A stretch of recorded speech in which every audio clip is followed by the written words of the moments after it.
Hello everyone, welcome in my video. Today's our topic is Bloody Sunday and 1905 Revolution.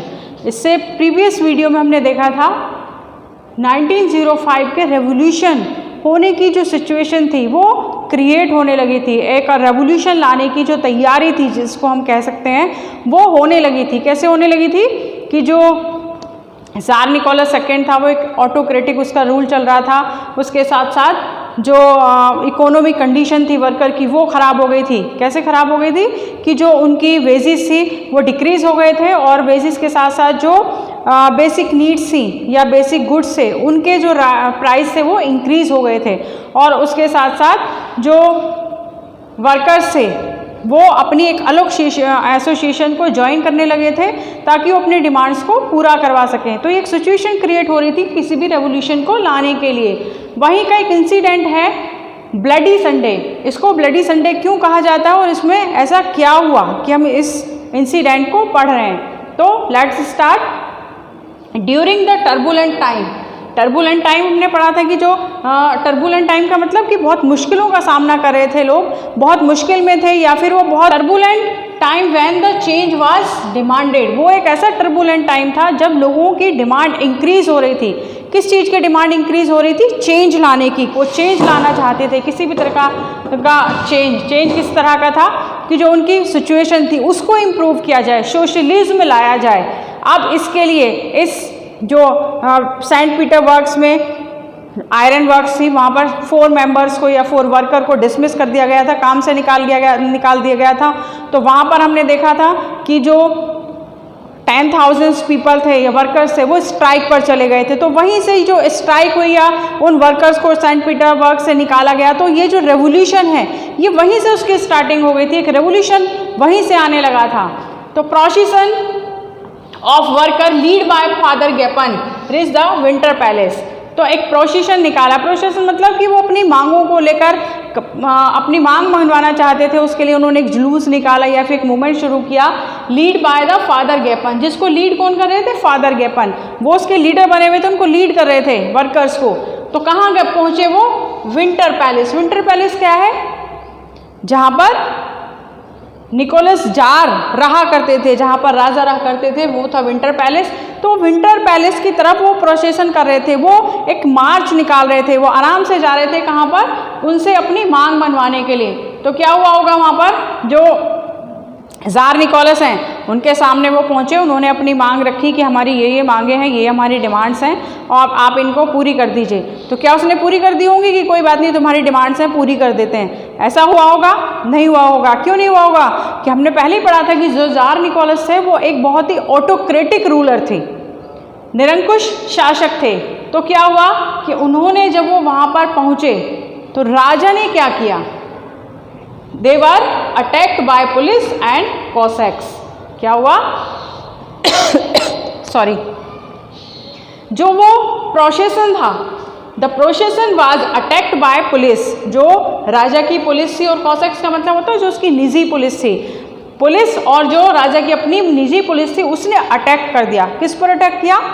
जो procession था। किसका procession था? Worker का, जो अपनी डिमांड्स को लेकर राजा के विंटर पैलेस पर जा रहे थे, अपनी डिमांड्स को पूरी करवाने के लिए, अपनी डिमांड्स को राजा के सामने रखने के लिए जा रहे थे। तो क्या किया? राजा ने उनके ऊपर अटैक करवा दिया। अटैक में क्या हुआ? Over 100 workers were killed and 300 were bounded. अब एकदम उनके ऊपर गोलियां चलवा दी। उनके ऊपर जब गोलियां चली तो ऐसा तो है नहीं कि वो वर्कर भी अपने वेपन्स के साथ गए थे, उनके पास तो कुछ नहीं था। वो तो एक शांति जुलूस निकाल रहे थे, एक प्रोसेशन निकाल रहे थे कि हमारी ये डिमांड है, आप इनको पूरा कर दें। तो जब उनके ऊपर अटैक हुआ तो क्या हुआ? उसमें से जो 100 वर्कर्स थे वो वहीं एट द स्पॉट मारे गए और उसमें से 300 वाउंडेड हो गए, 300 घायल हो गए। अब ये जो इंसिडेंट है इसको ब्लडी संडे क्यों कहा गया? खूनी रविवार क्यों कहा गया? Because it was happened on 22 January 1905 and day was Sunday. It is the reason to say the bloody Sunday. समझ में आया ब्लडी संडे क्यों कहा गया है? Because it was happen on 22 January 1905, जिस दिन हुआ था उस दिन क्या थी, 22 जनवरी 1905, और डे था संडे, इसीलिए इसको ब्लडी संडे कहा गया है। अब ये जो ब्लडी संडे था, इसके बाद एक इवेंट जो मतलब रेवोल्यूशन को लाने की जो इवेंट्स है या फिर एक पूरी सीरीज शुरू हो गई थी, ये एक चिंगारी थी किसी भी इवेंट्स को लाने के लिए। जब अटैक हुआ वर्कर्स के ऊपर, तो बाकी के जो वर्कर्स थे या फिर जो एसोसिएशन थे वो बुरी तरह से भड़क गए।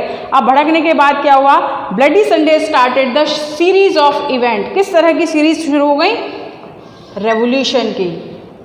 अब सिर्फ वर्कर ही नहीं, पीजेंट्स ही नहीं, अब बाकी लोग भी इस सीरीज में इंक्लूड होने लगे, बाकी भी इस जो इवेंट्स था, रेवोल्यूशन का जो इवेंट्स था उसके साथ जुड़ने लगे।